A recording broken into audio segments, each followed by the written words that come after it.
Eu invoco agora aqui o poder e a força de Olorum. Olorum, nosso Pai. Eu invoco aqui o poder guerreiro de Ogum. Eu invoco aqui Xangô das tempestades. Eu invoco aqui Oxum, a deusa do amor. Eu invoco aqui Antana Guerreira. A luta não vai parar!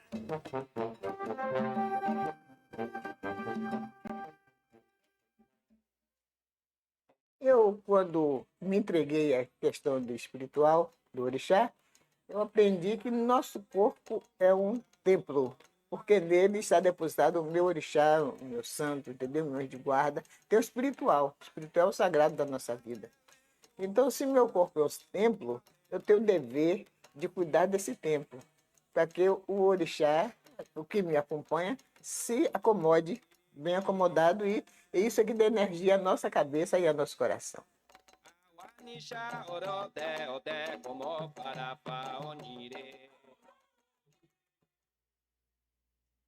A cultura que nós temos no Brasil, a educação também, é a cultura do colonizador. Né?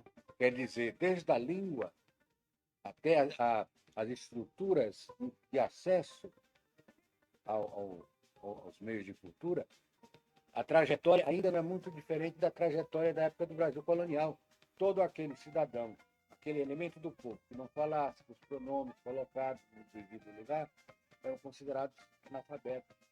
Então, com isso, se excluiu da cultura a grande massa do povo brasileiro. E a elite ficou, através do monopólio da cultura, monopolizando também o saber.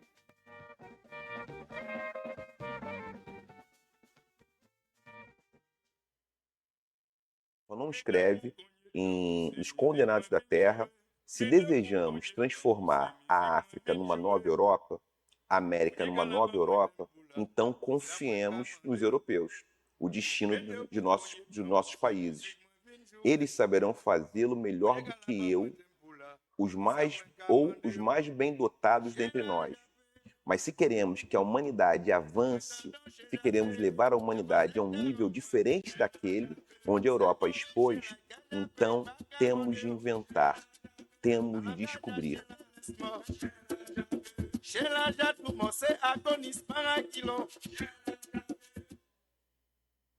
Orientalismo é sobre a produção de outro, e este outro nos convém bem. Isso é feito principalmente com o objetivo de dominar. Conhecimento e dominação no contexto imperial sempre caminham juntos.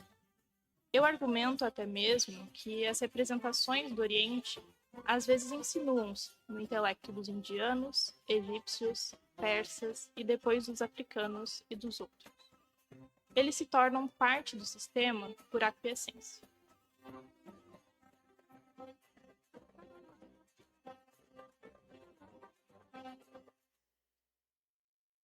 Eu a conhecia assim, ela passava com uma saia longa, colorida, uns black power lindos, uns cabelão assim. Quando a gente estava entrançada, tentava alisar o cabelo na época, na questão do branqueamento, né? Aquela coisa toda, ela se assumia sua negritude muito grande.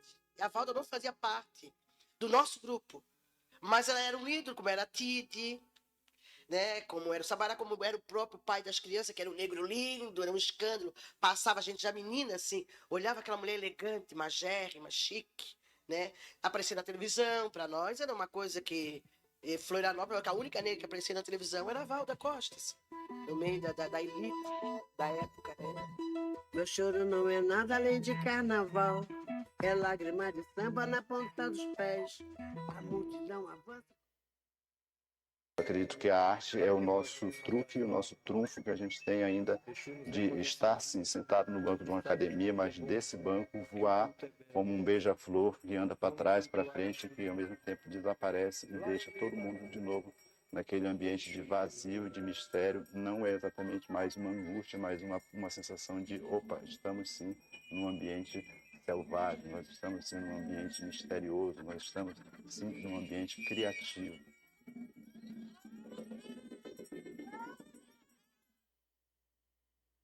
e nós estamos vivendo uma confluência.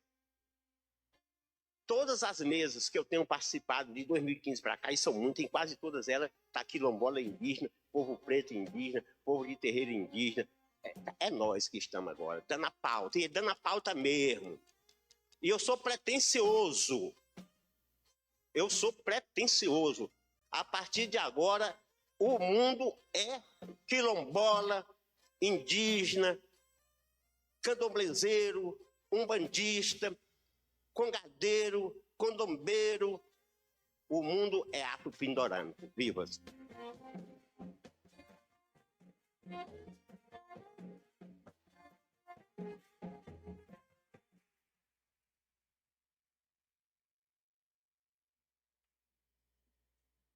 Boa tarde a todas as pessoas presentes. Eu me chamo Josias e farei minha autodescrição. Sou um homem negro, alto, usando camisa branca com detalhes em preto e vermelho e uma calça clara.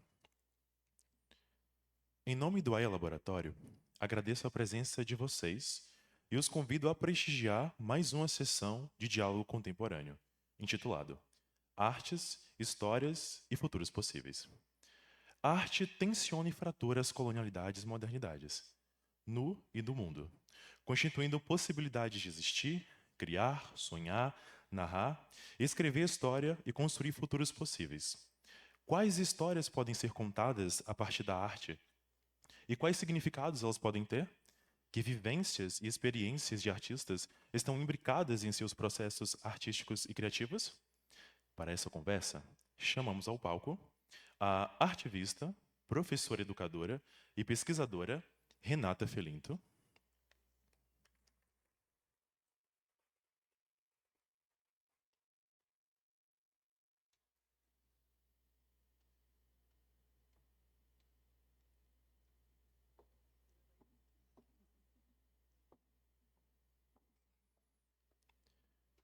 Chamamos também para compor a mesa o artista visual, performer e pesquisador Sérgio Adriano Aga.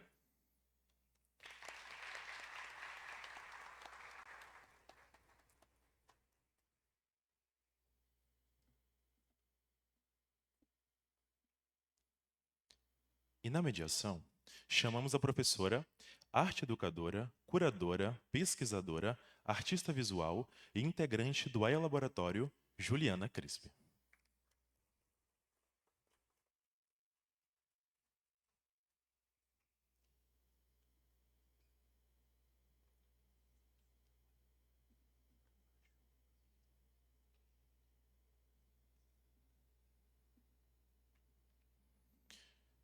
Um excelente diálogo para todos e todas. Agora, eu passo a palavra. Perdão, pessoal. Também convidamos a artista visual, muralista e arte educadora indígena Alwa Mendes.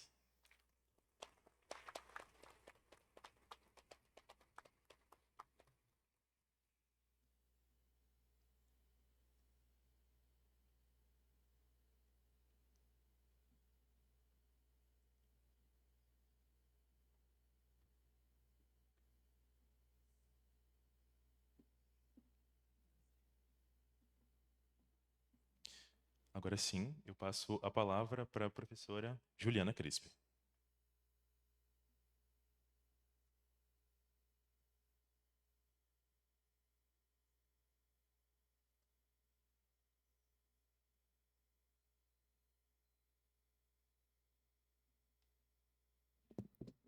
Boa tarde a todos, todas e todos. Nós vamos iniciar com as apresentações dos artistas, das artistas, e no final a gente vai ter um diálogo e uma conversa sobre as apresentações que estão aqui. Gostaríamos de agradecer a todas as presenças e vamos iniciar então por ordem alfabética, primeiro ao A, depois a Renata e depois o Sérgio. Grata.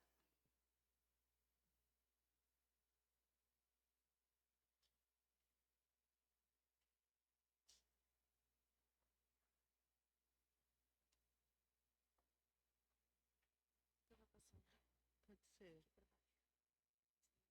Tá.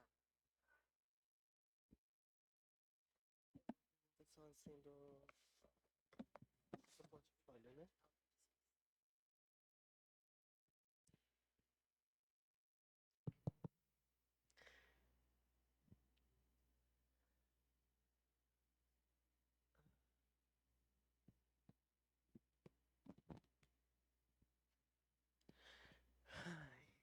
Boa tarde.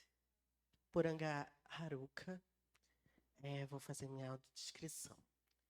Eu sou uma mulher indígena, tenho cabelo com franja, cabelos pretos até o ombro.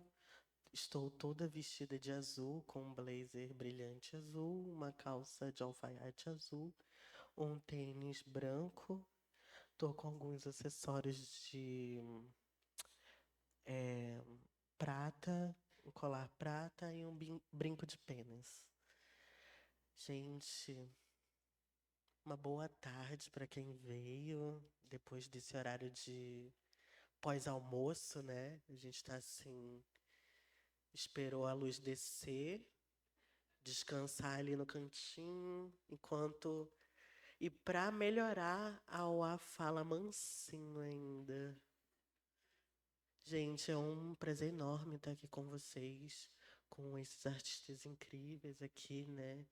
Eu acho assim que é super importante a gente se confluir, se conectar, se reconectar e se interseccionar, né? Eu acho que é na intersecção que a gente consegue se encontrar e fluir. E nesse sentido de fluir, eu vou falar um pouco sobre essa afluência, né? Esse fluente que foi um pouco dessa minha trajetória enquanto educadora, artista, designer, muralista. Já são aí 9 anos de trabalho dentro das academias por meio da arte educação, do questionar em relação ao corpo, ao território. Acho importante também demarcar que, para além de ser uma mulher indígena do Amazonas, de Manaus, do norte do Brasil, sou uma pessoa trans. E que o Brasil ainda passa por uma série de questões onde existência como a minha é esquecida, anulada, apagada. E simplesmente o ato de poder falar sobre a trajetória do meu projeto, do meu trabalho, é também um ato político de resistência, porque muitas travestis morreram para que eu pudesse estar aqui nesse palco com vocês falando. Então, quero que pensem, reflitam também um pouco sobre isso, sobre o corpo, sobre a memória que tem aqui nesse território, né? Eu acho que é super importante a gente olhar para a ancestralidade, para a transancestralidade de cada território. E eu vou falar um pouco do que eu fiz no decorrer dessa minha vida, né? É para baixo. Bem, aqui tá numa ótima qualidade que eu acho que vocês podem ver. Como eu lembro que estava escrito, eu falo um pouco sobre que eu sou de Manaus, Amazonas, sou designer, sou ilustradora, sou muralista, sou arte educadora, já desenvolvi projetos com grandes marcas nacionais e internacionais, tudo nesse viés, né, da arte educação, da arte, do corpo, da memória. E também faço essa cartografia, né, sobre a memória e sobre a memória do meu povo, né? Eu pertenço ao povo Mura por parte de pai e por parte de mãe eu não tenho conhecimento porque, enfim, histórias de violências, apagamentos e que é uma realidade muito presente ainda por conta, né, da colonização e dessa neocolonização que a gente vive hoje em dia. Eu, depois de alguns anos experimentando a pintura, a ilustração, o muralismo, eu comecei a fazer essa autopesquisa sobre a minha trajetória, sobre as memórias, sobre os contos, sobre o que eu conversava com a minha mãe, com meu pai, com a minha avó, com meu avô.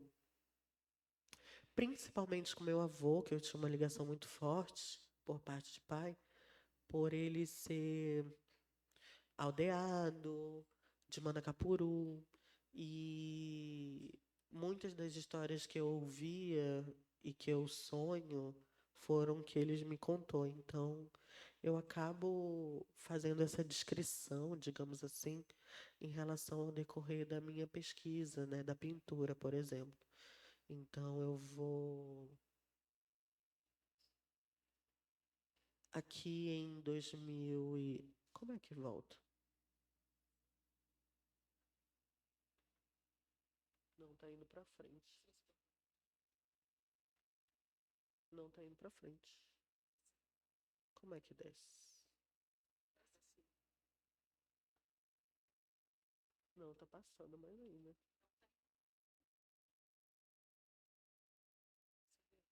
Ah, será aqui? Ah.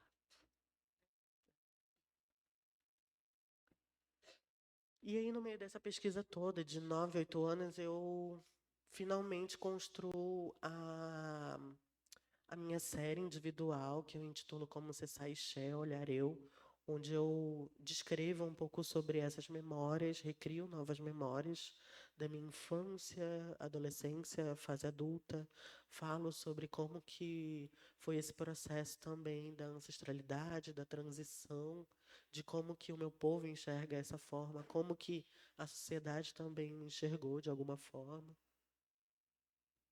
Agora sim, essas são algumas pinturas que eu fiz. Atualmente, elas estão expostas na Galeria do Largo, no centro de Manaus, lá no Amazonas. Ela foi construída junto com a curadora Vera Nunes, uma grande amiga que, inclusive, está fazendo aniversário hoje. E quando ela volta para sua casa, né, quando essa série volta para sua casa, que é da onde eu vim, ela tem um catálogo ainda maior, com mais obras, que eu vou tentar mostrar aqui depois. E ela retorna nesse lugar de casa mesmo, né, em Manaus, depois de todos esses anos de caminhada, onde eu falo sobre a memória, sobre o corpo, sobre o afeto, né? Eu acho que o afeto, ele sempre foi um dos elos que sempre protegeu a minha existência, digamos assim. A memória da minha avó também, da minha avó por parte de mãe, que eu não pude conhecer.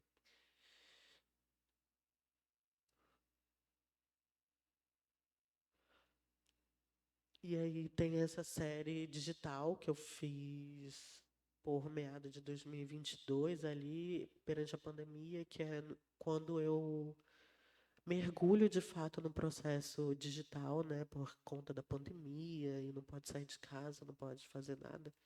E também era um momento no qual eu não tinha muito recurso financeiro para poder produzir. E, inclusive, essas obras digitais, elas fazem parte do acervo da exposição que está acontecendo.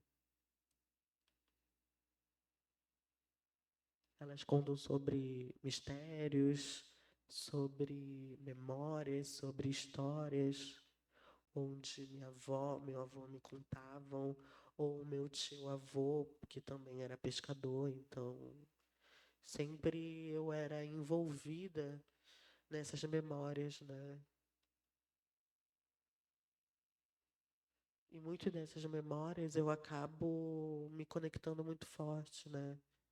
Como a ilustração no lado esquerdo, que é o lado direito de vocês, que é a Buia Pussanã, que para o clã do meu pai, por parte meu avô, por parte de pai, seria, né, esse clã da cobra d'água. Então acaba sendo uma coisa que uma memória, uma encantada que me envolve e me constrói em várias camadas, em várias escamas de memória.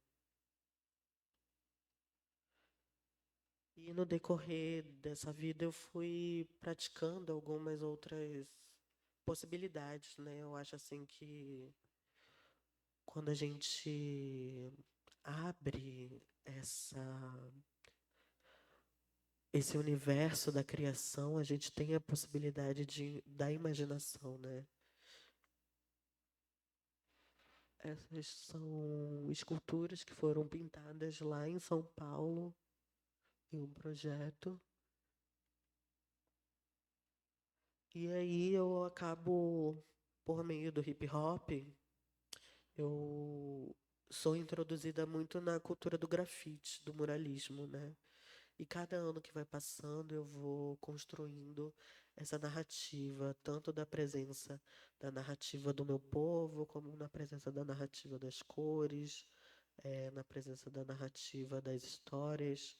E essa aí em questão é uma empena, que é um lado de um prédio, que eu pintei lá em Belém do Pará, no ano de 2023, para a Bienal das Amazônias. É a primeira empena de uma artista individual da cidade. Essa foi a primeira que eu pintei, que foi em São Paulo, pelo Museu de Arte de Rua. Foi extremamente significativo, porque foi minha primeira obra em grande escala que eu fiz, que eu me recordo, ela tem 40 metros de altura.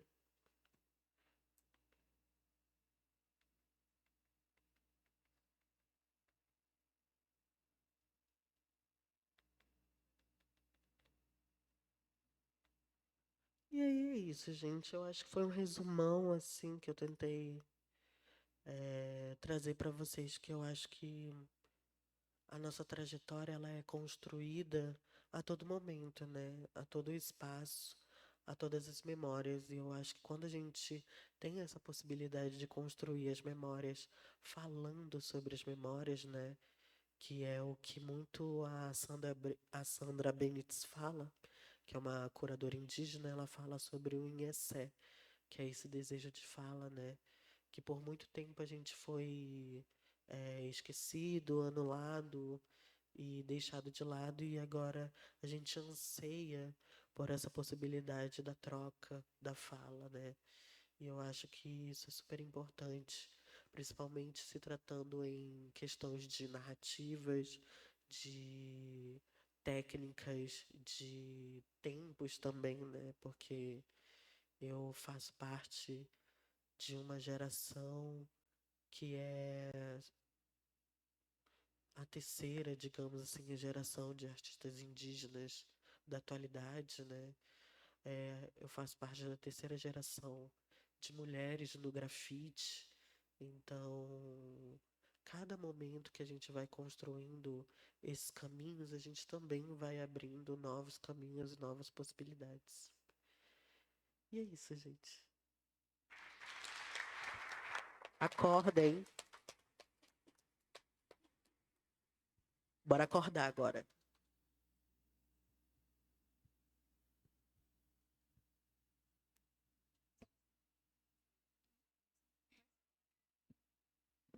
Bem, seguindo os diálogos contemporâneos, então, a gente dá a palavra à professora, artista, curadora, arte educadora, etc., Renata Felinto.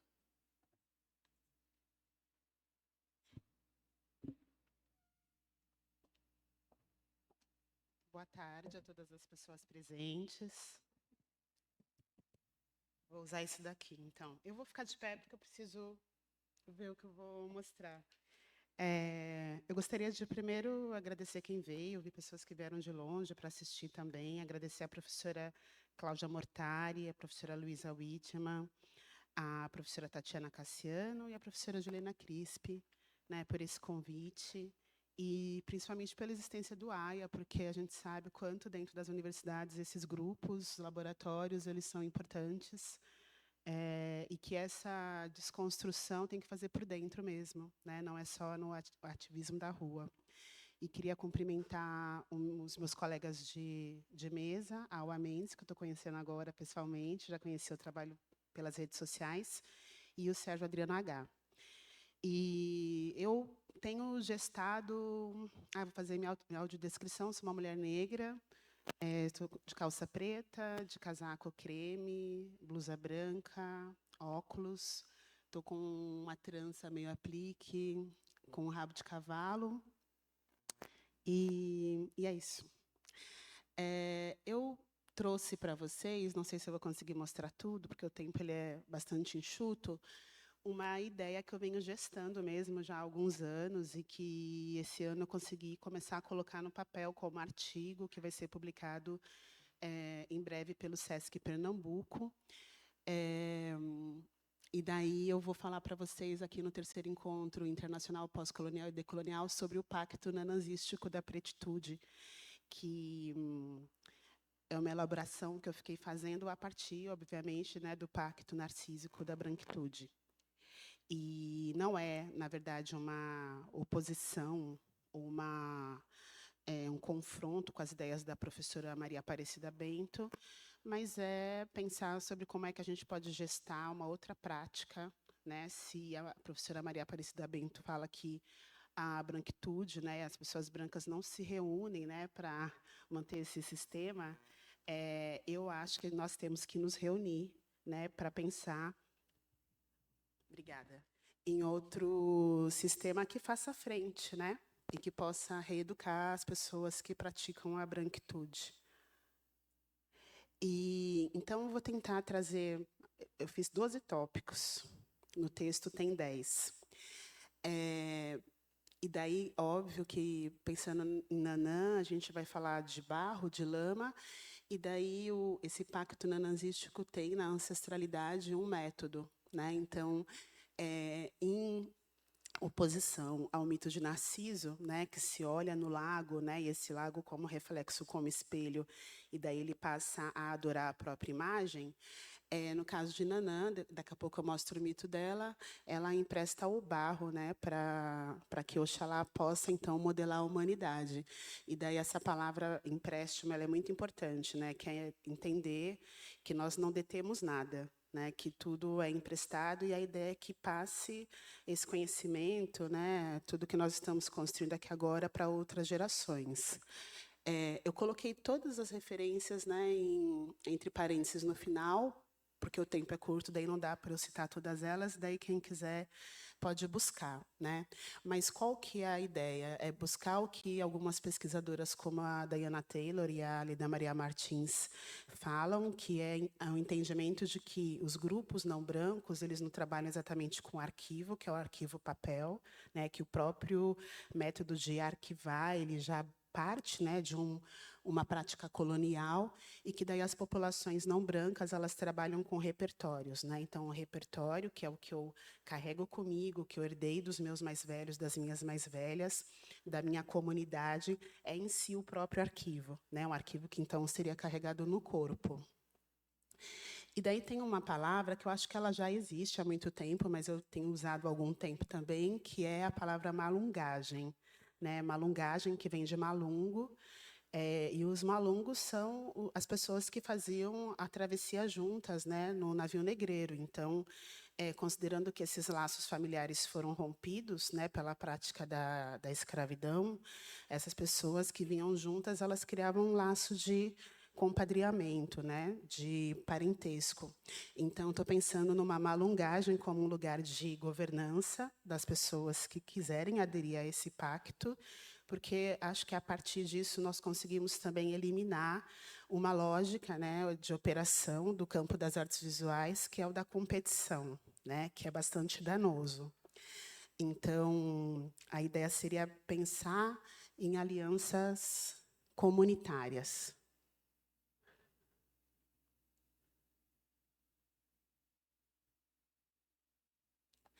E daí eu coloquei algumas imagens, né, que vão fazer um retorno no tempo para pensar, por exemplo, como é que nós temos organizado a valoração, a exibição, a preservação da arte, e daí a maneira como nós organizamos os museus de modo geral ainda faz menção a esse tipo de ambiente, né, que são os gabinetes de curiosidade surgidos ali no século XV, no século XVI. E eu coloquei algumas imagens que vão mostrando também uma espécie de desenvolvimento, né, dos modos de exibição até passar pelos salões, né, como o Salão dos Independentes, que é o Salão dos Artistas Impressionistas, depois aqui embaixo o Salão Moderno, que vai criar o Cubo Branco, né, como esse espaço muito asséptico e higienizado, onde você tem pouquíssimas informações para que as pessoas que visitam estabeleçam uma conexão com a obra, porque se entende que quem vai visitar esse espaço já tem um conhecimento prévio do que vai ver, né? Que é uma certa gramática desenvolvida anteriormente para compreender a arte moderna, né? Então, por que eu coloquei aquelas imagens? Porque nessa ideia do pacto nanazístico, se pensa também num espaço de exibição de obras de arte diferente do que nós temos nesse momento, né? Entendendo que vários lugares podem ser o espaço de exibição. E para esse pacto, né, que é o narcísico da branquitude, ser enfrentado, eu coloquei alguns tópicos, como, por exemplo, um antinarcisismo institucional, né, que é compreender que os agentes profissionais dentro de um espaço institucional eles precisam olhar com outros olhos e daí também buscar outras ferramentas para analisar obras de arte que não convergem para os cânones que eles estão habituados, né? Então, entender que a autorreferência, ou seja, aquilo que só eu conheço ou que meu grupo conhece, não pode mais ser um paradigma, né, para determinar uma boa obra de arte. Aí também trago essa questão, né, dos objetos que foram fetichizados, que foram colocados em museus de polícia, nos museus etnológicos, né, de desdobrar a compreensão desses objetos para objetos documento. De manhã, a Joana falou um pouco sobre como que uma produção de arte uma produção, né, não de arte exatamente, de outras populações, ela contém inúmeras camadas e significados, né, porque é isso. Povos originários não param o dia para ir todo mundo ver a obra de arte, né? Povos africanos também, assim, não param tudo para agora vamos lá analisar a obra de arte. Essa noção de arte ela é absolutamente conectada com o cotidiano, né, com a própria vida. Então, a ideia é ver esse objeto como objetos que têm esses vestígios ativos, né, que são o cruzamento, nesse caso, da arte e do que a branquitude determinou como etnografia. Então, articular essa leitura estética histórica, né, sem essas hierarquias, é algo que eu fui pesquisando a partir do Piano Bezerra de Menezes, né, que é professor da USP, que trabalha com uma noção de como é que o objeto pode nos trazer informações, que são informações para além da história também, né? E daí eu coloquei aqui duas experiências de exposições que, para mim, são muito importantes nesse sentido já, que é a Mão do Povo Brasileiro, da Lina Bobardi, e o Museu de Arte Negra, do Abdias Nascimento. Né? Então, aqui tem uma imagem da Mão do Povo Brasileiro, uma exposição de 1969, que inaugura o MASP, que foi, inclusive, fechada, né, por conta da ditadura, porque se compreendeu ali que esses objetos que não era arte formal, as belas artes com as quais as pessoas estavam acostumadas, dentro de uma elite, que eles traziam ali um caráter subversivo, porque mostravam que o povo também podia produzir estética. E daí a outra iniciativa é esse museu, o Museu de Arte Negra, que o Abdias Nascimento vislumbra em 1950, e que nós podemos dizer que, efetivamente, né, um grande museu de arte negra a gente só vai ter em 2004, né, a partir da iniciativa do Emanuel Araújo, que é o museu que se encontra no Parque do Ibirapuera. E daí Abdias vai dizer como é que pode, né, o barroco brasileiro sendo um estilo artístico conhecido no mundo todo, com o maior artista, né, do período colonial das Américas, e a gente não ter nada, né, que coloque esses artistas a partir de uma análise que os conecte com a produção de estatuária africana, por exemplo. E daí, o Pacto Nanazístico ele é uma reparação, né, e uma redistribuição mesmo de oportunidades e de formas de fazer e pensar arte. Eu coloquei aqui duas referências para quem quiser buscar, que a primeira é o Two Centuries of Black American Art, que é do David C. Driscoll, que é um pensador que foi uma referência para o Emanuel Araújo pensar a mão afro-brasileira, que é a exposição de 1988, realizada no MAN de São Paulo, né? Então, o Emanuel Araújo ele vai ver esse livro, que é uma mostra também, que mostra 2 séculos de produção afro-americana, e dá o estalo ali para começar a formar uma coleção pessoal que se tornará a coleção do Museu Afro-Brasil. Aí aqui, só para comparar um pouco os mitos, né? A Nanã Buruquê, né, que vai dar o barro como um empréstimo ancestral, porque dentro desse mito, né, o nosso corpo mesmo ele é enterrado sem nenhum tipo de invólucro, porque é como se fosse a nossa matéria sendo devolvida para o solo. Então, esse barro que ela modela para fazer a humanidade, junto com Oxalá, não só tem o trabalho compartilhado, né, mas tem esse barro devolvido para a terra para que outras pessoas possam nascer. E daí o mito de Narciso, que seria essa hegemonia branca que vai se validar a partir de um reconhecimento como arte, exposição, curadoria, só em relação àquilo que parece com ela, né? E daí eu coloquei 2 trabalhos, né? Um autorreferente, que é meu, que é uma nanã, acolhendo, né, as pessoas aqui. Um outro que é o Narciso, né, do Caravaggio, né, do artista do barroco italiano. E daí aqui, tentando já ir para o final,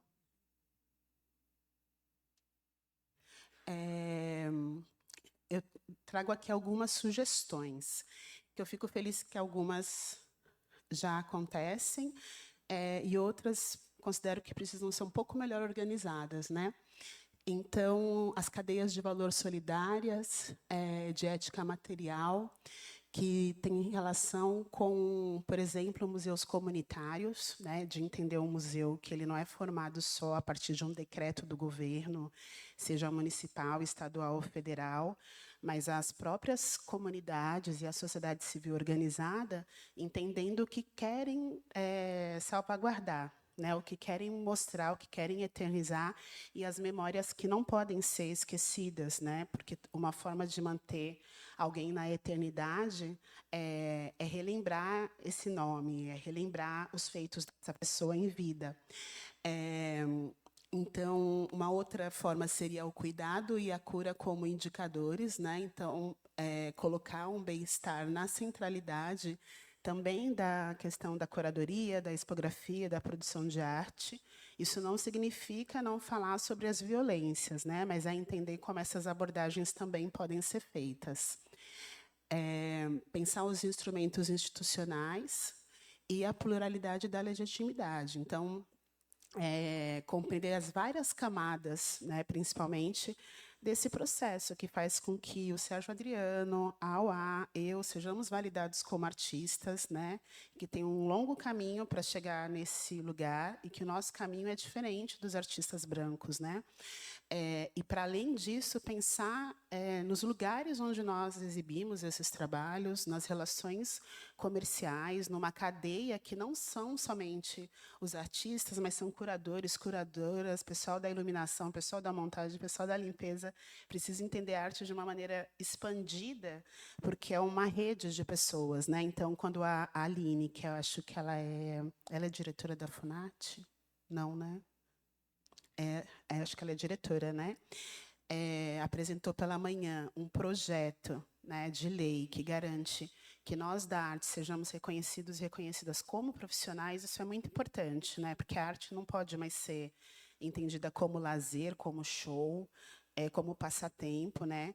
Acho que metade das pessoas aqui estão vivas hoje, depois da pandemia, porque tiveram acesso à arte. E daí, quando eu falo sobre arte, eu estou falando da música, de série. Tudo isso é arte, né? Não estou nem falando se é bom ou ruim, mas é entender essa arte numa dimensão muito mais elástica, né, do que a gente tem compreendido até então.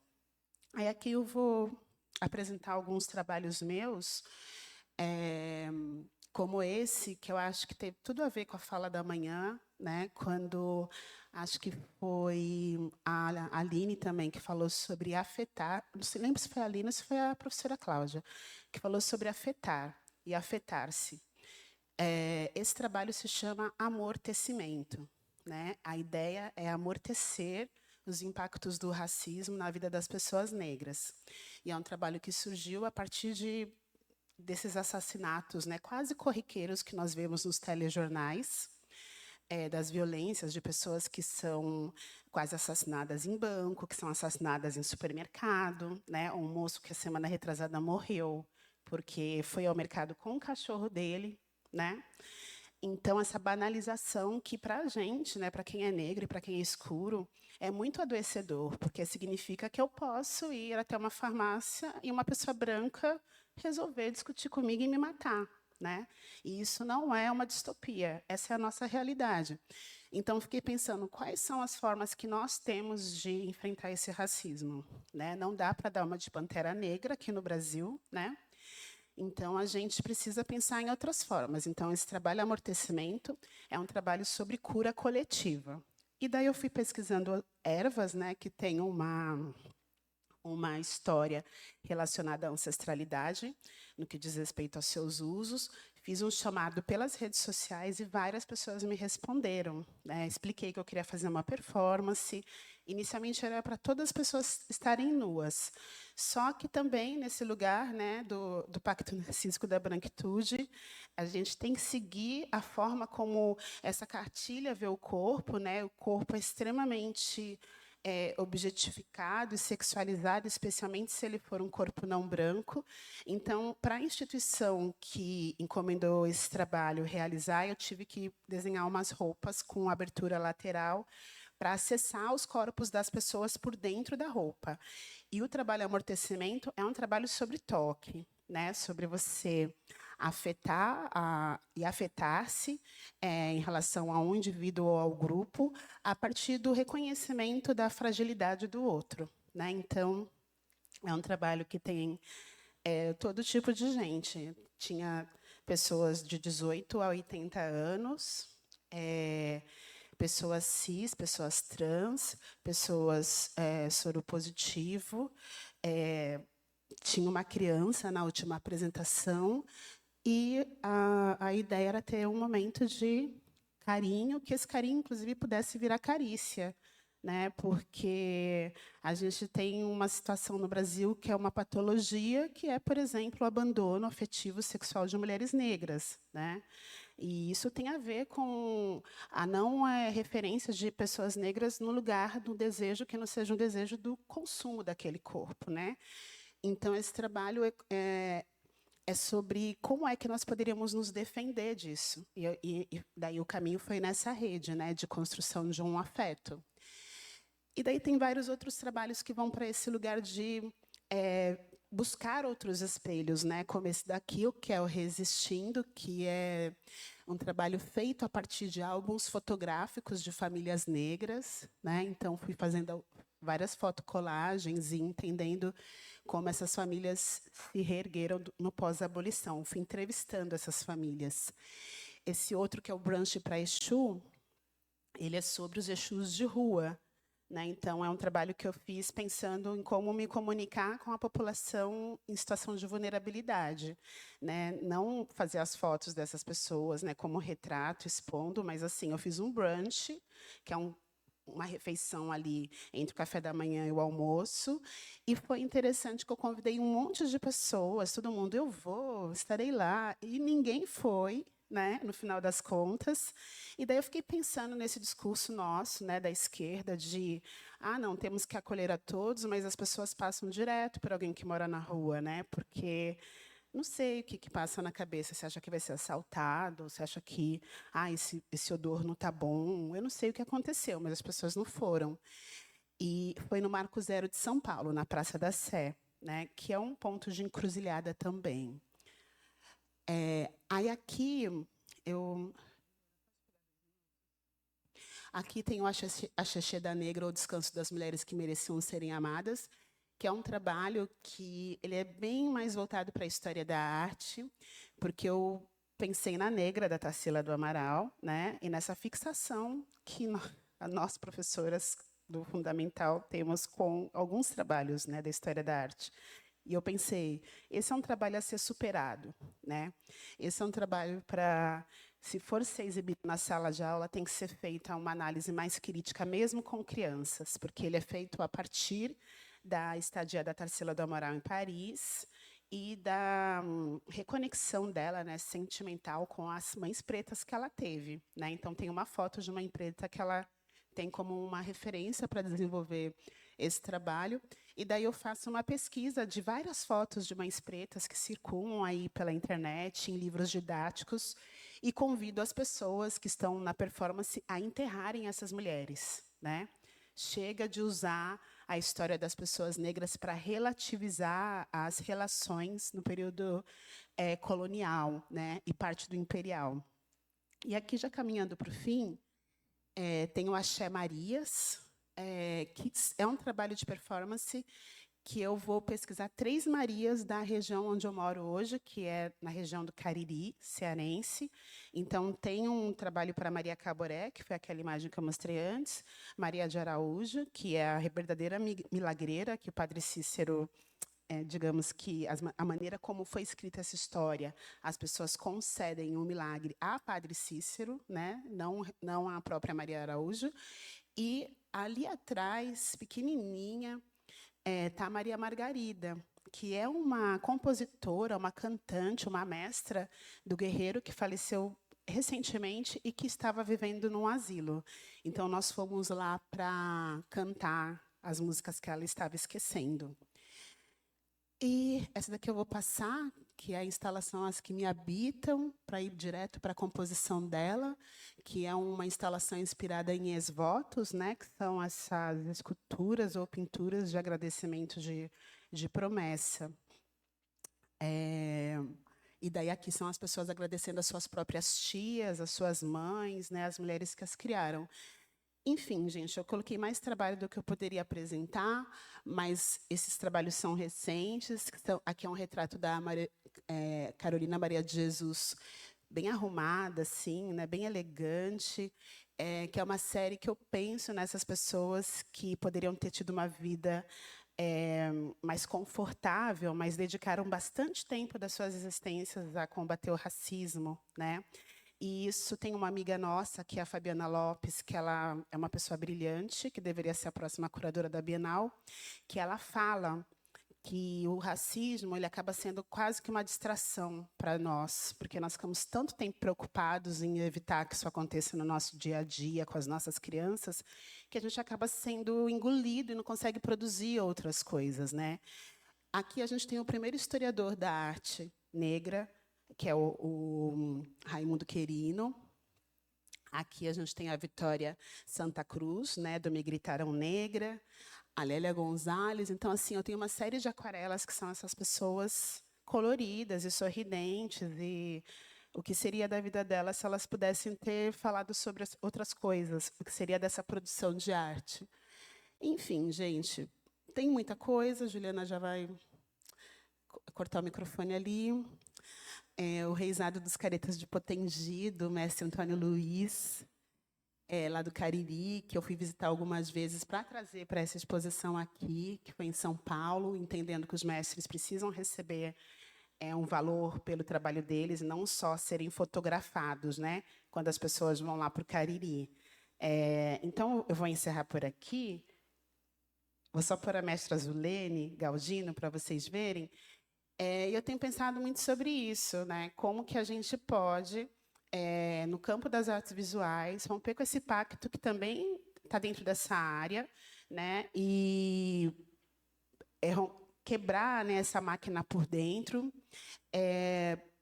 cessar com os concursos, talvez, os salões, no sentido de o melhor, mas pensar em alternativas onde se redistribui valores, né, e não onde você elege a pessoa que é a vencedora, né? Então, eu acho que é isso. Os museus comunitários aqui, o Muquifo, que é de Belo Horizonte, Acervo da Laje, que é de Salvador, E aqui acaba mesmo, com a Raquel Trindade de Souza, que é a imagem que abre a apresentação, com uma obra chamada Ipababá, que eu fiz questão de colocar, porque a Raquel é uma pessoa também genial, que em vida nunca teve uma exposição individual, e bastou ela falecer que 2 anos depois uma grande instituição me convidou para fazer uma curadoria dela. E eu acho que a gente precisa viver bem agora, né? Não quando a gente não estiver mais aqui para usufruir disso. Então, o Pacto Nananzístico ele é sobre como que a gente pode articular essa estratégia para que ela seja mais horizontal e menos vertical. Obrigada.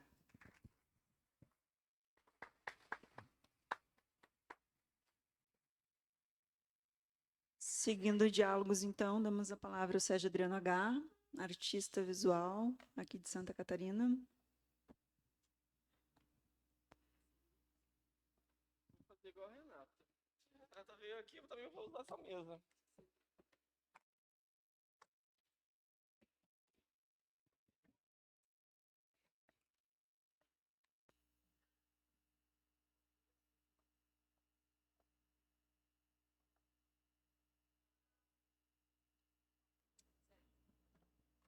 E como que é aqui, Ju?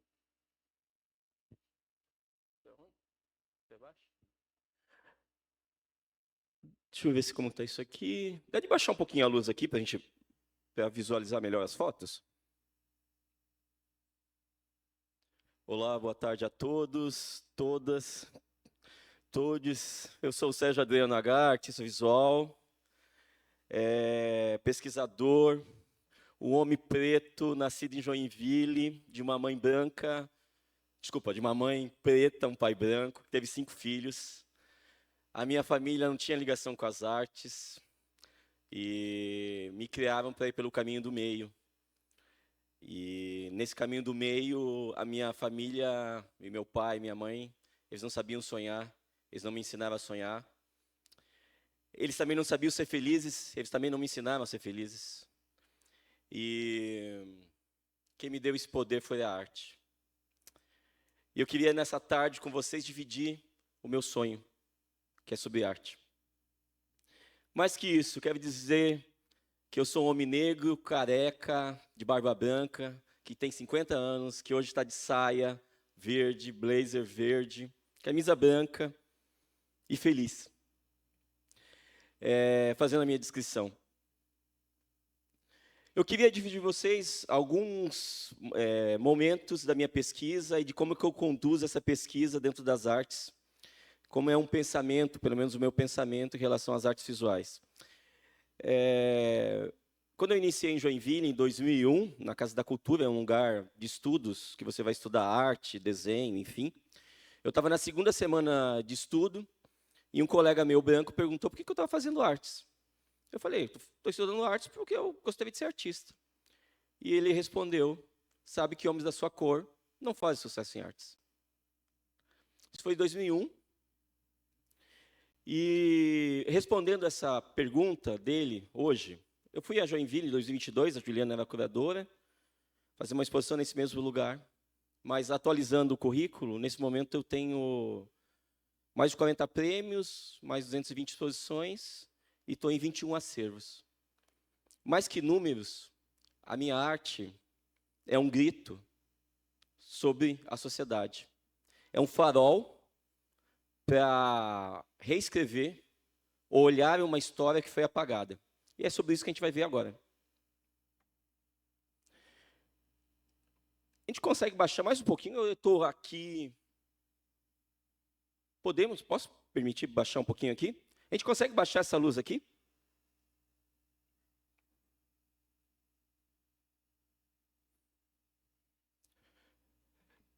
Obrigado. Isso é em São Miguel do Gostoso, fica a 200 quilômetros de Natal. O Brasil foi descoberto em 1500. Eu vou fazer essa parte, por favor. O Brasil foi descoberto em 1500, mas, na verdade, foi invadido. E eu vou para São Miguel do Gostoso, a Praia do Marco, onde foi colocado o primeiro marco do Brasil, em 1501. E eu vou para lá com o livro de História do Brasil, que está ali no lado, por isso que eu pedi para diminuir um pouco a luz, para vocês olharem.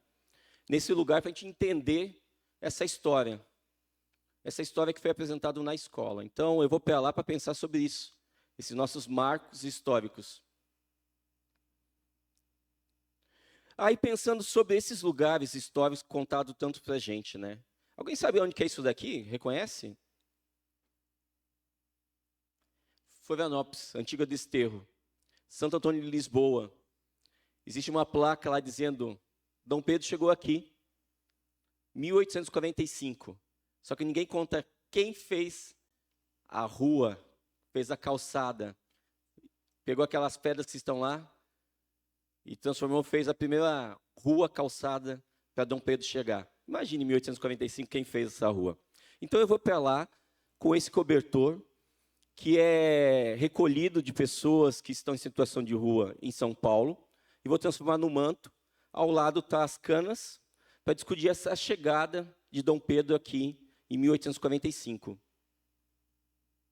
E aí, além disso, isso é uma montagem que estava na exposição agora, Cor, Corpo, Manifesto, no Centro Cultural Banco do Brasil, no Rio de Janeiro, né?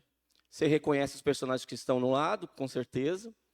Mas, mais que isso, o que sustenta a fotografia é um cabo de vassoura, que é exatamente o cabo de vassoura aqui do Museu de Arte de Santa Catarina, para a gente pensar aonde estão os corpos negros nas instituições, nos museus ou nas universidades, né? Isso também é uma foto de aqui, Santo Antônio de Lisboa, é uma cana. Olha o que ela se transforma.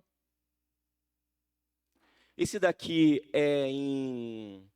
Eu estou andando, aqui é final de tarde, né, gente? Às vezes a gente não está meio... A gente está meio assim, final de tarde, nessa tarde linda de segunda-feira em Florianópolis. E para a gente não dormir, porque essa luz aqui de trás, às vezes, faz a gente dormir. Então, estou aqui dizendo oi, dizer para a Cláudia aqui, agradecer a Cláudia que está aqui, que fez o convite. Primeiro, o Aya, que me convidou para esse lugar lindo e maravilhoso, né? Eu estou aqui por causa do Aya, é uma parceria longa, e eu estou muito feliz de estar aqui. É um privilégio, Cláudia, obrigado mesmo, que está aqui nesse lugar, conversando com vocês nessa tarde. É um privilégio porque, como eu disse, eu sou um homem preto, que foi dito para mim que eu não poderia pensar, eu não poderia me manifestar. E eu me manifesto por causa da arte. Eu ganhei o poder de falar por causa da arte. Esse lugar onde eu estou mostrando essa fotografia é onde Dom Pedro viveu, no Rio de Janeiro. E aí, para a chegada de Dom Pedro nesse lugar, foi higienizado, tirado o porto desse lugar, né? Foi parar no Porto do Valongo. E aí você pensa, nossa, higienizaram, limparam tudo e mandaram todo mundo embora. Isso é no passado, isso é no presente. Vou dar um exemplo.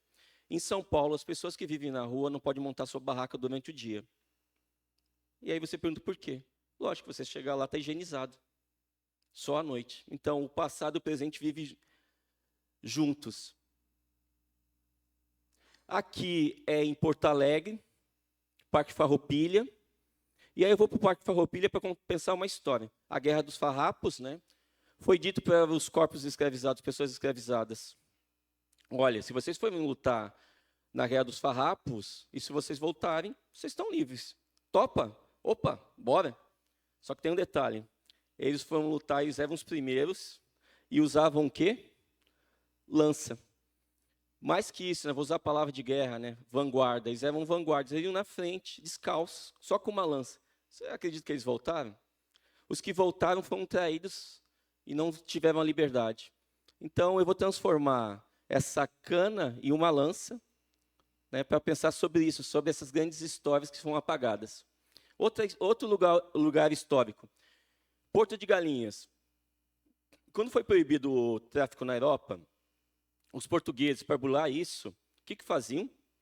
Colocavam os escravizados embaixo, em cima colocavam as galinhas, vinha para Porto Rico, Brasil, e aí, chegando aqui, qual era o código? Chegaram as galinhas. Se repetiu tanto que virou Porto de Galinhas. Então eu vou para Porto de Galinhas, com essas penas de galinha, com essa faixa presidencial, para a gente pensar esse contexto histórico de como Porto de Galinhas virou um lugar turístico e ninguém conta essa história.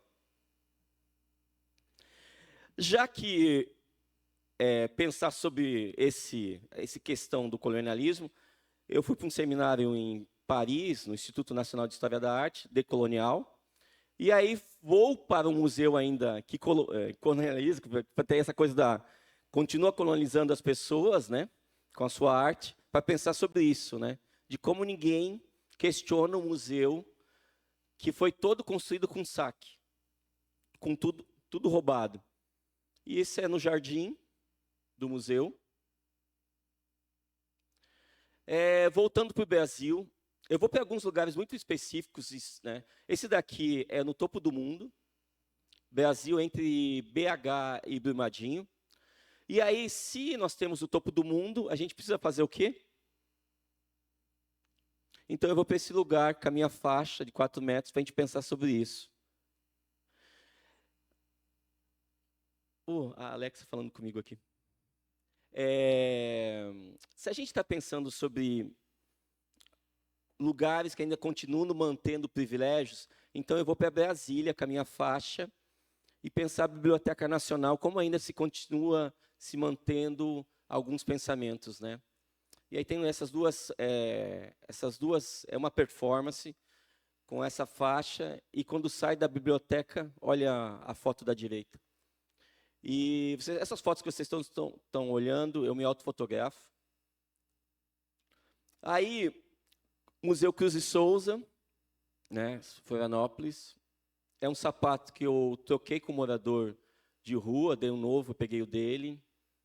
E olha a cor do sapato. A gente pensar sobre isso, né, nos privilégios. Só um detalhe, né, Cruz e Souza, até um tempo atrás, ele já tinha virado europeu. Não era mais preto, ele estava assim já. Afinaram o nariz dele, e agora, há pouco tempo, que ele voltou a ser preto. Sobre verdades apresentadas, é um trabalho que eu ando fazendo muito, né, de pesquisa. Eu fiz o mestrado, era uma pesquisa sobre verdade e felicidade. E eu falo muito sobre isso. E como é uma verdade apresentada, né? E esse trabalho, você vê históricos brasileiros, está escrito descolonizado, mas quando projeta ainda continua colonizado.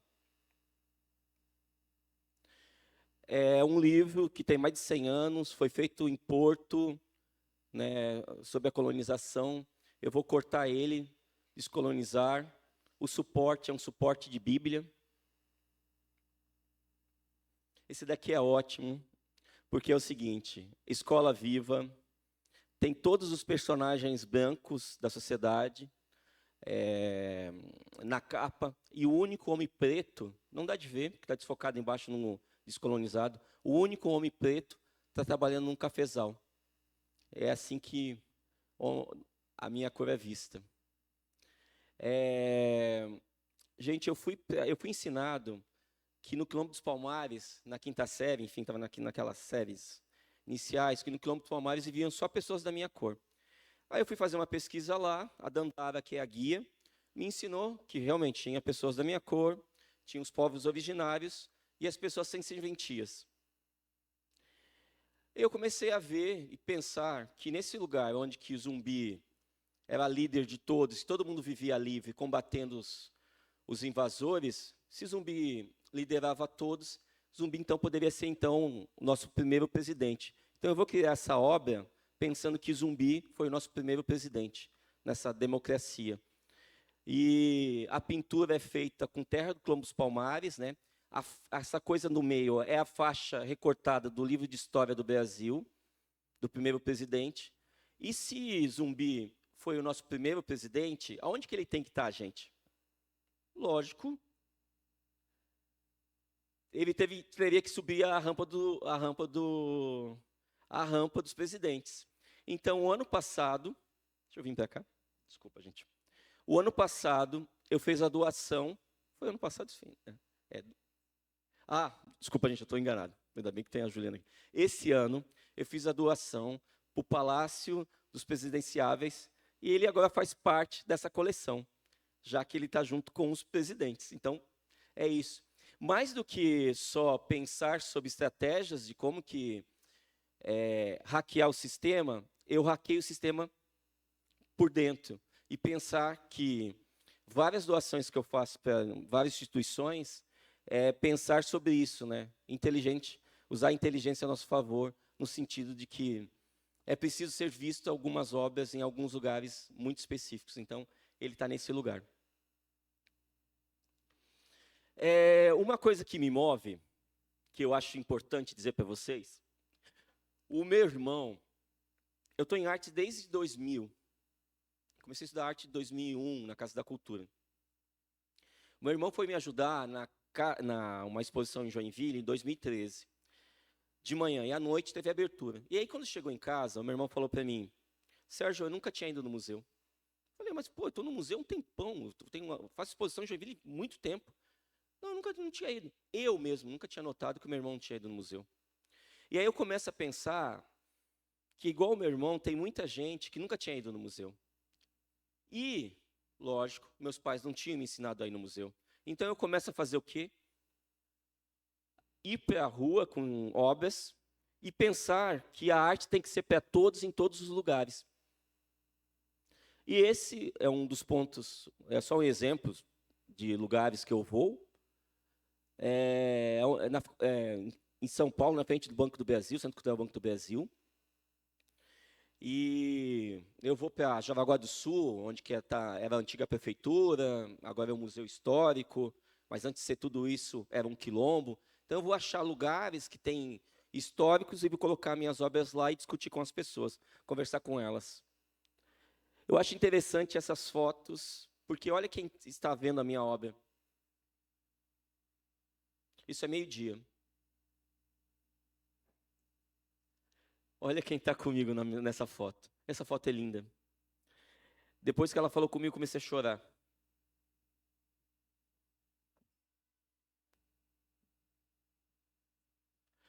Isso é o Instituto de Pretos Novos, no Rio de Janeiro.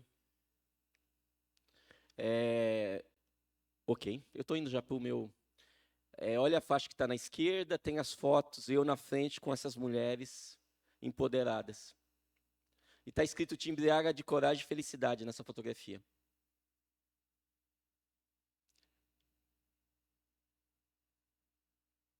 Indo já para o final, isso é uma foto atual. Eu estava no Rio esse final de semana e essa moça da esquerda, mais velha, levou as irmãs para um museu.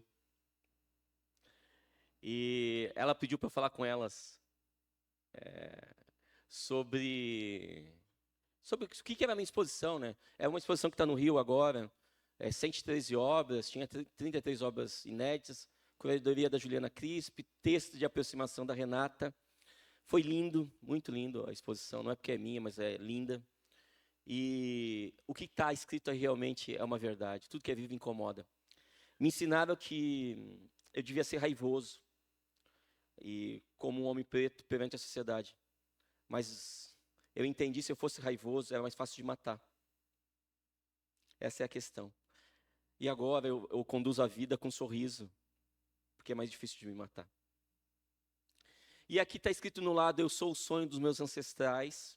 É como eu olho essa vida em artes e entendo que realmente, para eu chegar aqui, nesse caminhar, sendo hoje feliz, é um longo caminhar. Para eu estar aqui nesse palco hoje, falando com vocês, foi um longo caminhar. E que muita gente morreu para eu estar aqui. Essa é a questão. E gostaria já fazer um convite para vocês. No sábado, às 10h30, abre minha exposição, Prefácio, Curadoria da Juliana Crispi, no MASC. É uma pré-exposição. Uma pré-exposição não, é uma exposição que é pensar uma outra exposição que vai acontecer no dia 30, também no MASC, né? 30 de outubro, gente, desculpa. Essa é agora, esse sábado, 10h30, e na outra é 30 de outubro. Para já ir por finalização já, eu só quero agradecer esse momento, pensar com vocês de como que a vida é, e voltar uma foto só, deixa eu contar uma coisa para vocês.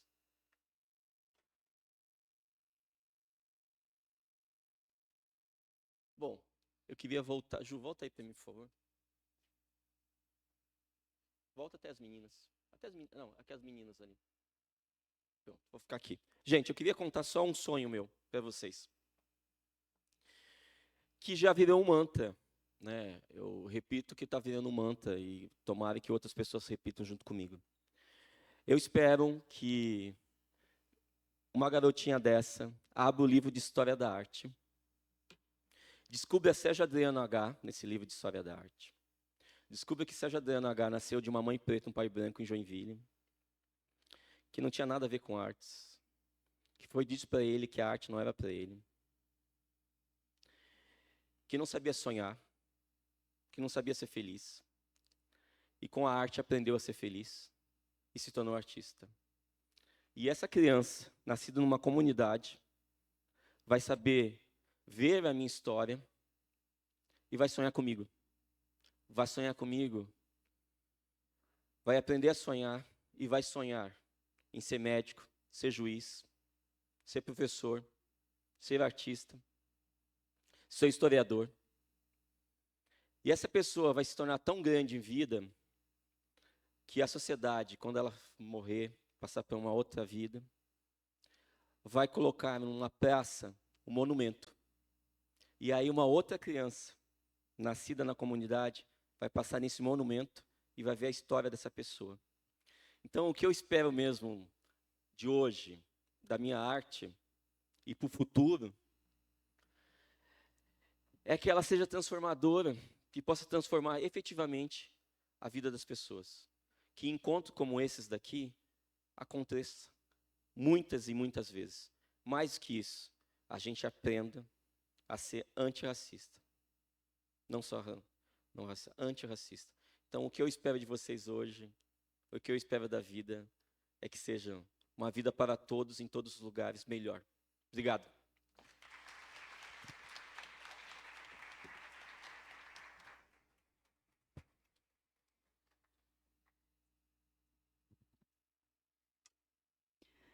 Bem, eu não fiz minha audiodescrição, peço desculpas também. Meu nome é Juliana Crispi, sou professora, curadora, arte educadora. Estou aqui nesse processo de mediar essa conversa e essa mesa. Sou uma mulher branca, com cabelo cacheado, visto um vestido mostarda e sapatos pretos. Sou e faço parte do AI Laboratório, esse laboratório incrível de pessoas incríveis. E pensando um pouco na relação do que nos foi trazido, apresentado, eu acabei pensando em algumas questões para cada pessoa integrante, né, desse diálogo. A gente agradece imensamente, é muito bom ouvir vocês, conhecer mais os trabalhos das suas existências, que nos são tão importantes para a história da arte, para a reconfiguração da história da arte. Eu acho que é este lugar também que a gente está aqui pensando nesse EPD, não só dos que vieram antes, como nos foi apresentado na abertura desse diálogo, mas também os que estão aqui e os que estão por vir. E eu vou começar, então, com a Auá. Peguei duas falas que eu achei super importante na tua fala, Auá, que é pensar que é na intersecção que a gente consegue se encontrar e nesse corpo território que é você e a sua interseccionalidade, e algo que você traz que eu acho que é essencial para pensar para todas as pessoas que estão aqui nesse diálogo, nessa conversa, mas também algumas outras pessoas na plateia, que é o lugar do afeto, desse lugar que você fala. Afeto é o elo que protege a minha existência, que é linda, inclusive, essa frase. E que lugar de potência é essa para esses corpos que tantas vezes, como a Renata falou, o afeto lhe foi negado? Então, eu queria que você falasse um pouquinho mais sobre isso, trouxesse essas questões para a gente.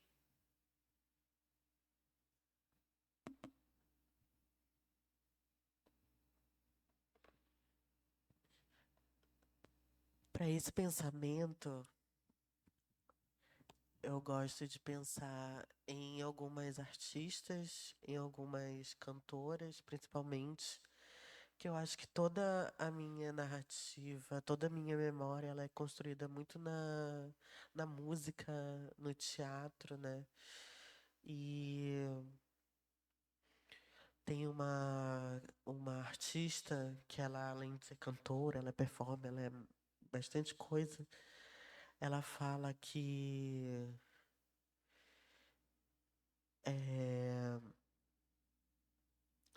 A gente, principalmente pessoas trans, constroem dentro de si, né, um espaço onde, se não for a gente pela gente, não haverá outro sentido para se pensar, né? Inclusive, eu gosto muito dessa música que ela fala, Aventura Profana. Tem uma música dela chamada Eu Não Vou Morrer, que inclusive ela lançou na pandemia, onde eu faço parte também do videoclipe. Quem fez o audiovisual foi a Da Cor do Barro, que é uma artista, multiartista incrível, maravilhosa. E ela repete, né? Eu não vou morrer, eu não vou morrer. E eu acho que é nesse sentido. Eu acho que eu até vou citar aqui a música. É muito boa, gente. Esse.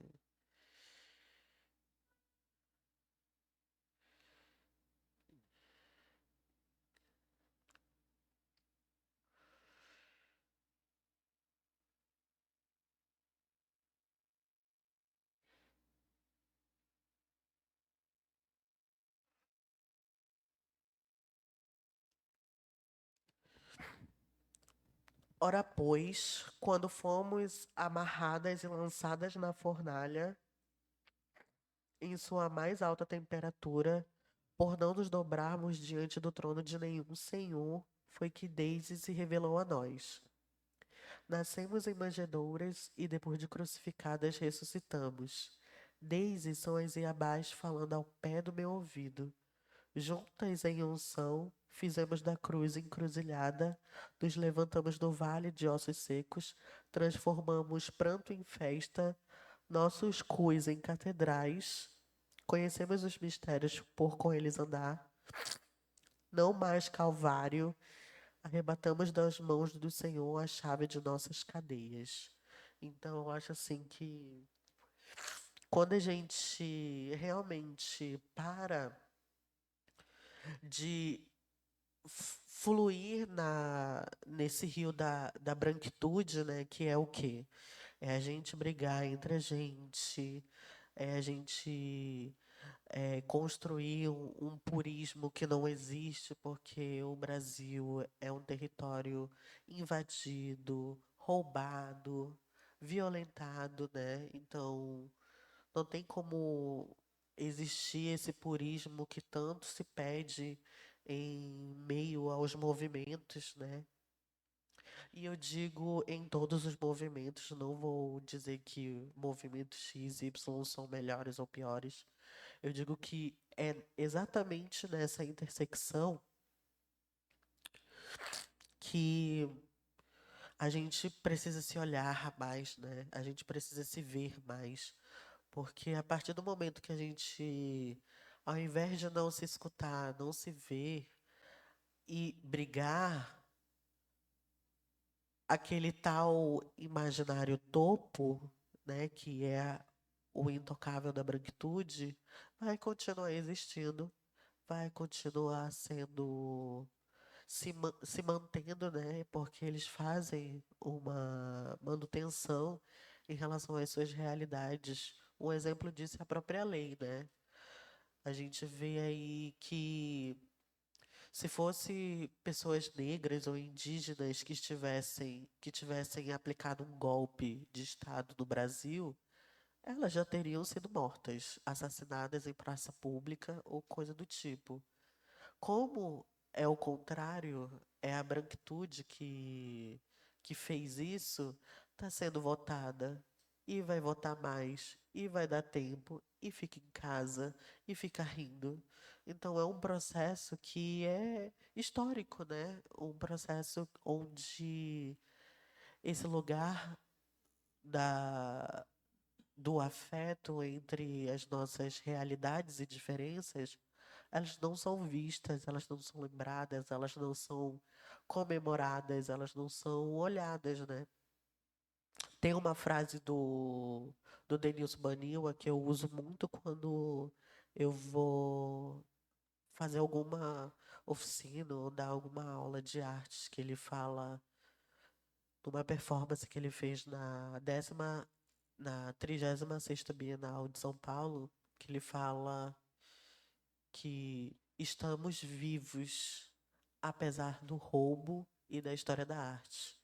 Então, quando a gente faz esse paralelo sobre a história da arte em relação à construção da imagem do corpo, do território, do afeto, em relação a corpos racializados, dissidentes, LGBTQIA+,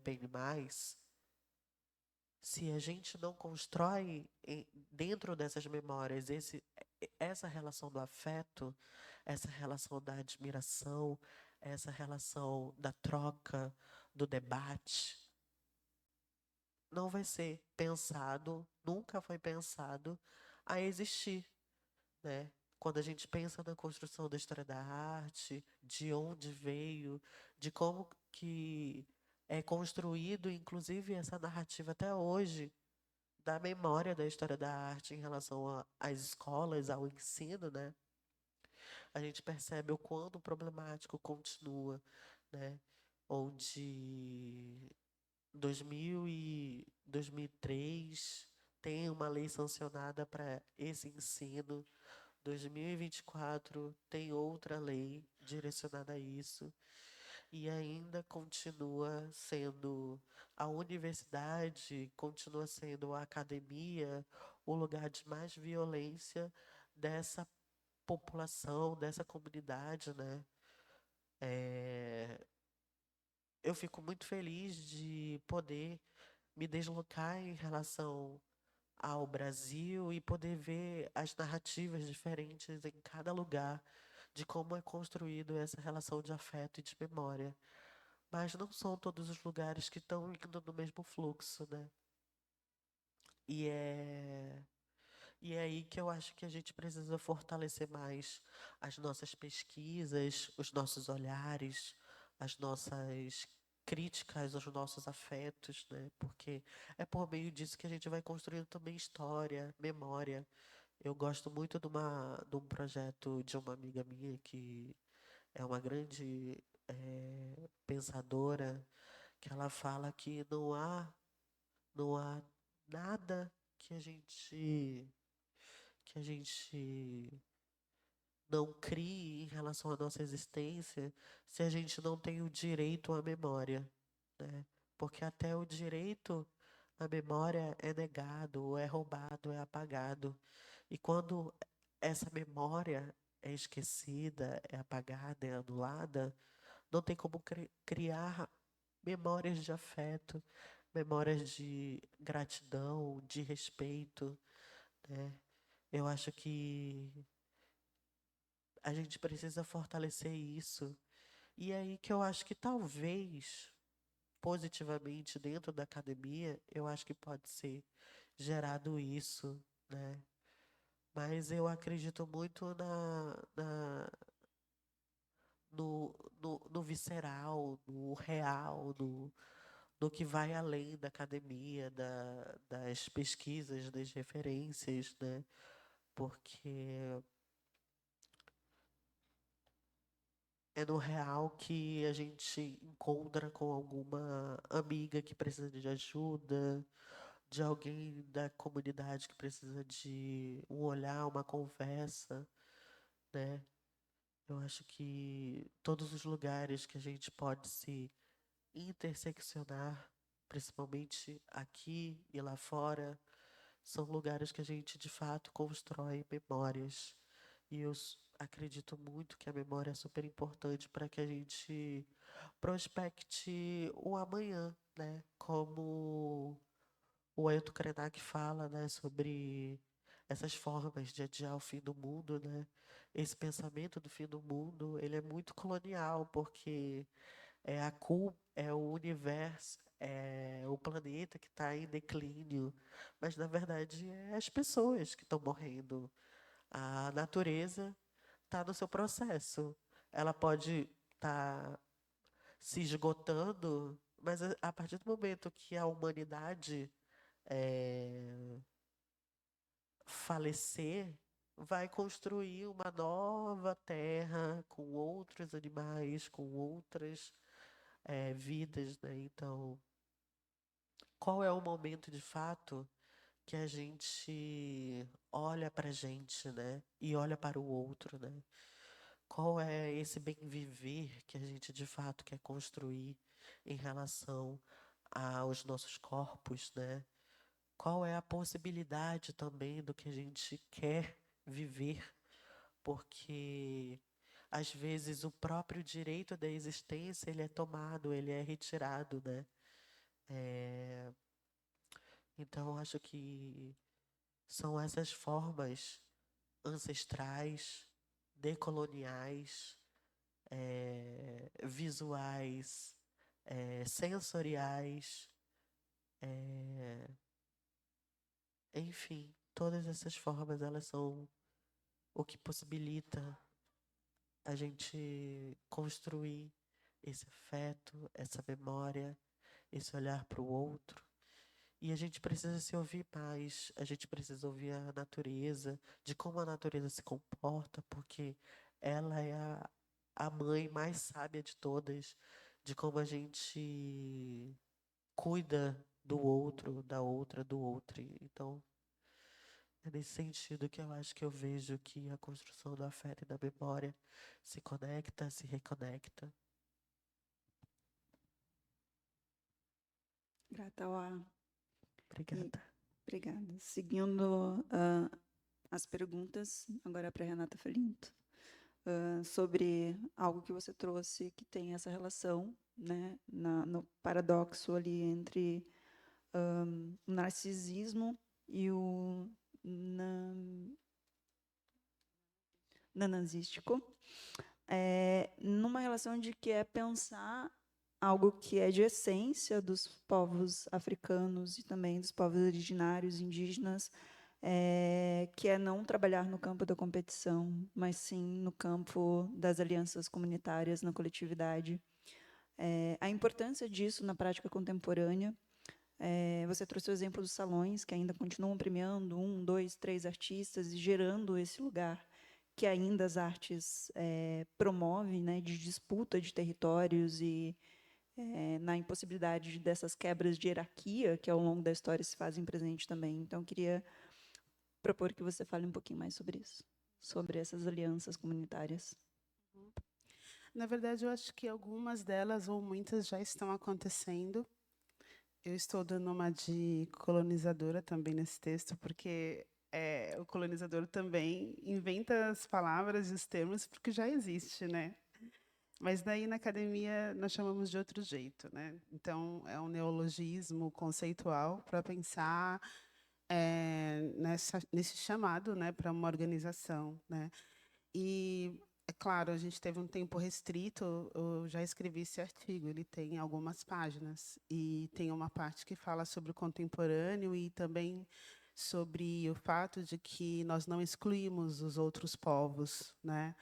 Nem o próprio branco, né?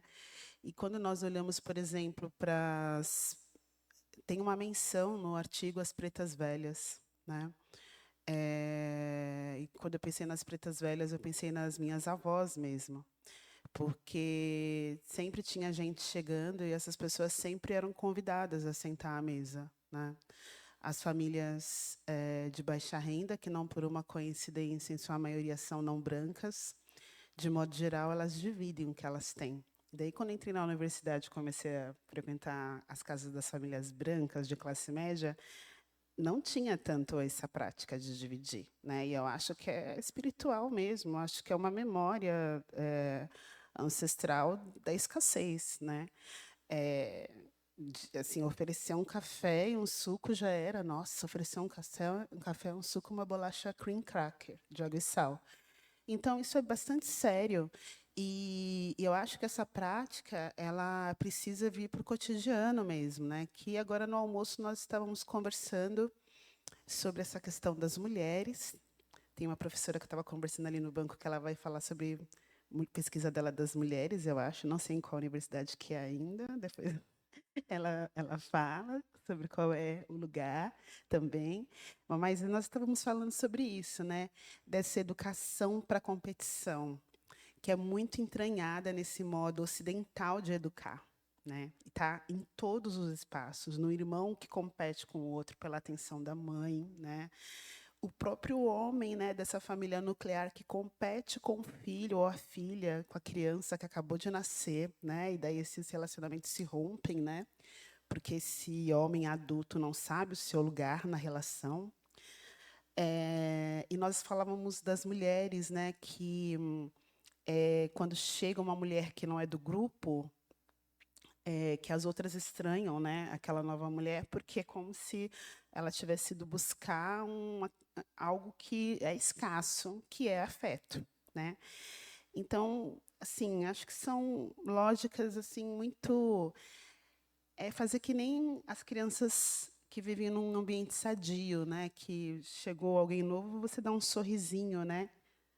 Você não precisa ir lá dar um beijo, mas você dá um sorrisinho, né? Chega essa mulher nova, você bom dia, né? Dá um sorriso. Eu acho que são coisas muito pequenas e fáceis de fazer, mas que de alguma maneira a gente foi esquecendo que elas são importantes, né? Para romper com esse modus operandi da competição. E no âmbito das artes visuais, além dessa prática que eu trouxe, né, que é pensar outros modos, né, de existir, que não seja só pelo melhor trabalho, pelo melhor artista, né? Mas algumas coisas têm acontecido. Eu queria mencionar, acho que a UA é do Trovoa, né? Eu já fui do Trovoa também. Então, acho que o Coletivo Nacional Trovoa, um levante nacional de mulheridades de todo o Brasil e de várias racialidades, inclusive brancas, acho que é uma boa referência. Eu citaria também o Bichórdia, que é lá do Cariri, né, que é um coletivo de pessoas LGBTs, QPAPN+. Citaria também o próprio vilanismo, né, que está na Bienal e que teve uma ascensão meteórica. Por quê? Porque nós estamos acostumados a ver homens negros morrendo, não homens negros se juntando para discutir estratégias de sobrevivência no campo da arte, né? Eles não são homens negros com a aparência do Michael B. Jordan, né? Que é o homem negro padrão. Eles são homens negros da periferia, são homens negros que enfrentavam aí 2, 3 horas de ônibus para ir para a universidade, né? Escassez material. Então, acho que nós já temos alguns bons exemplos, né? Nós, das artes visuais, infelizmente, herdamos um paradigma do gênio, né? E da genialidade. Né? O paradigma do gênio, que é aquele, né, tocado, né, por um dom e que sozinho constrói um trabalho monumental, meio que um Pablo Picasso. Né? Só que tem outras formas de pensar e fazer arte. Né? E nós sabemos, na verdade, que não se faz sozinha. Né? Por trás de quem faz uma pintura imensa, como um Pablo Picasso ali, tem quem preparou a tinta dele, provavelmente tem até quem auxiliou em partes do processo da pintura, né? E daí nós herdamos isso, assim, infelizmente tem artistas que se comportam dessa forma ainda, artistas racializados, inclusive, mas é preciso nomear quem colabora conosco, agradecer, oportunizar, né? Eu colaborei com você agora, você colabora comigo depois, né? Tirar o nome dessas colaborações, dessa palavra de quinta série, né? Que é panelinha, né? E entender que são redes de trabalho e trabalho muitas vezes com afeto. Então, acho que tem formas de fazer. Tem pessoas já fazendo. O texto, na verdade, né, ele só tenta estruturar isso como uma prática e como um resgate. Né? Então, eu coloquei Nanã ali como primordial, né, pensando nessa orixá, que ela atravessa territórios também, né, porque a origem dela é no Daomé. Mas também pensei nessa Nanã, que atravessa o oceano e chega aqui, e que é encarnada na figura das pretas velhas, né? E que essa bondade das pretas velhas, que é parecida com a bondade das mães pretas, não é uma estratégia de sobrevivência, né? Para não bater de frente, mas também entendendo que essa violência, ela não é a nossa educação, né? Essa violência é a nossa reação, né? Então, eu acho que é isso, assim, dá para construir muita coisa, mas também acredito que nós precisamos de recurso material, ainda que as nossas culturas ancestrais, né, dos povos originários, dos povos africanos, de nós afro-brasileiros, seja muito arraigada, né, numa potência da cultura, dos saberes, das epistemologias imateriais,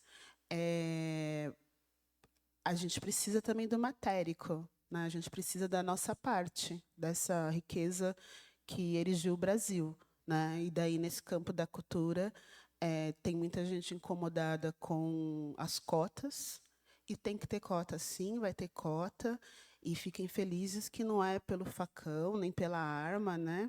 Nem com essa mesma violência que nós estamos conseguindo isso, é pela diplomacia, na melhor educação que nossas mães nos deram, né? Então, acho que é por aí.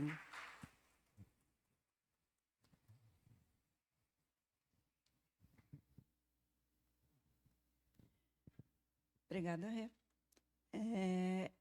E aí, Sérgio, pensando um pouco nesse todo esse teu processo que eu acompanho tão de perto, e pensando na proposta dessa mesa, desse diálogo, dessa conversa, que é recontar as histórias, reconstruir as histórias em outras perspectivas artivistas e decoloniais, eu queria te provocar um pouco, que, na verdade, eu acho que é todo o centro da tua pesquisa, do teu trabalho, como a arte, ou como as artes, em diálogo com a educação, se torna potência para transformar e recriar as histórias. Pô, Ju. Eu conto uma história que eu sou fruto de duas professoras, né? Então, uma professora na quinta série que me ensinou, que me mostrou cerâmica, e eu achava que não tinha nada comigo aquilo. E quando eu fui estudar na Casa da Cultura, uma professora... Interessante essa sua pergunta, porque eu fui para a Casa da Cultura, que é em Joinville, em 2001, estudar, porque eu reprovei na prova da UDESC de moda. E era vocacionado, eu não sei se ainda é vocacionado, mas era vocacionado. Eu corria, fazia 400 com barreira, eu achava que as roupas do esporte não tinha algo a ver com... Eu poderia fazer uma roupa melhor, então eu poderia fazer moda e fazer roupa esportiva. E quando eu cheguei na Casa da Cultura, uma professora, Sandra, olhou para mim e falou: olha, você tem sua criatividade é acima da média. E você deveria olhar para as artes. Eu falei: professora, não tem nada comigo arte. Eu estou aprendendo a desenhar por causa que eu quero desenhar roupa esportiva. E 9 meses depois eu estava me matriculando para as artes visuais. Para mim, a arte e a educação, elas caminham juntas, né? Então, não tem... E quando você vai na minha exposição, enfim, eu vou falar da minha exposição, não do meu, enfim. Você vai na minha exposição, ela é educativa, né? Ela tem um pensamento educativo, ela tem toda uma construção de pensamento educativa. Ela tem uma aproximação com o público, né? Então, eu falo que eu aproximo pela estética, mas não é só estética, minha obra. Ela é política e ética. E eu tenho o dever de, como artista, de entender no sistema, de educar pela arte.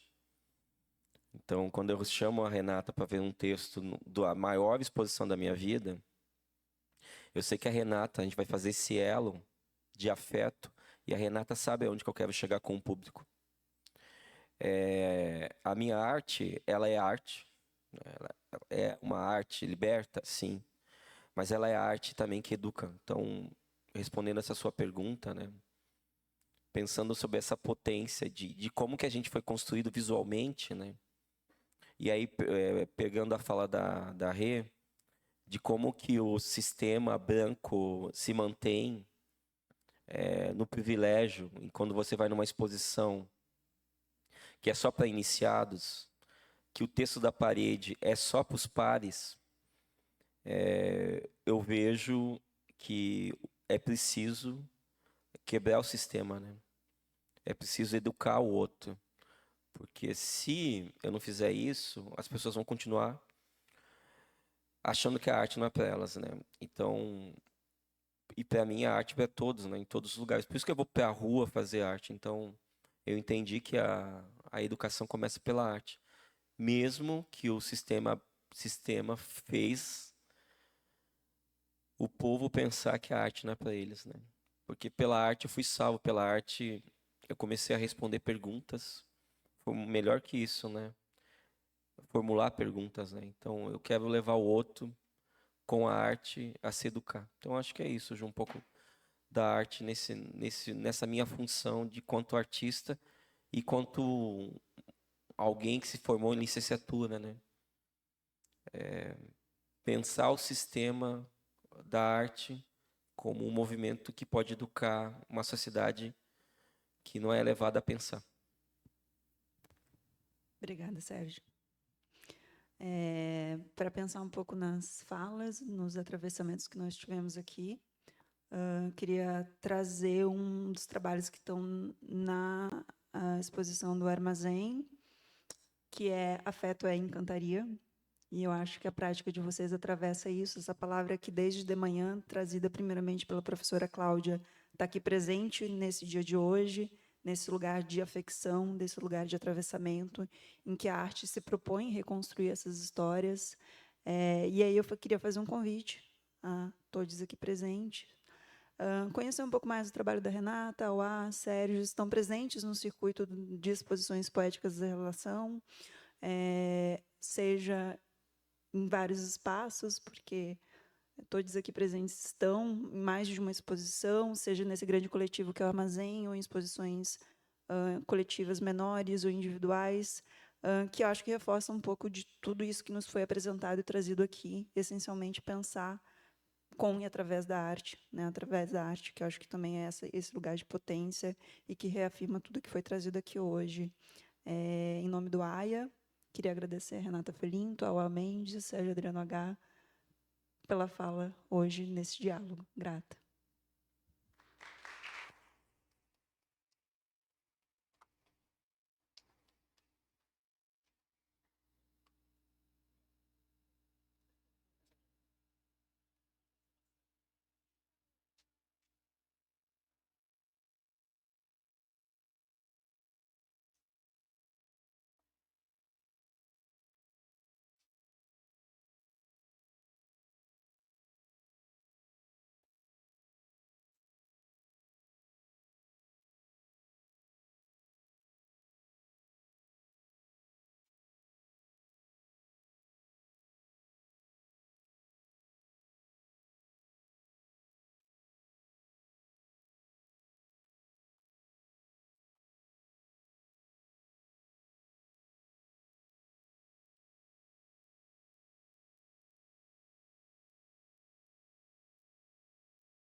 Gostaríamos de agradecer a presença de todos e também estender o convite para às 17 horas vamos ter o EPD Cultural e o Festival EPAD.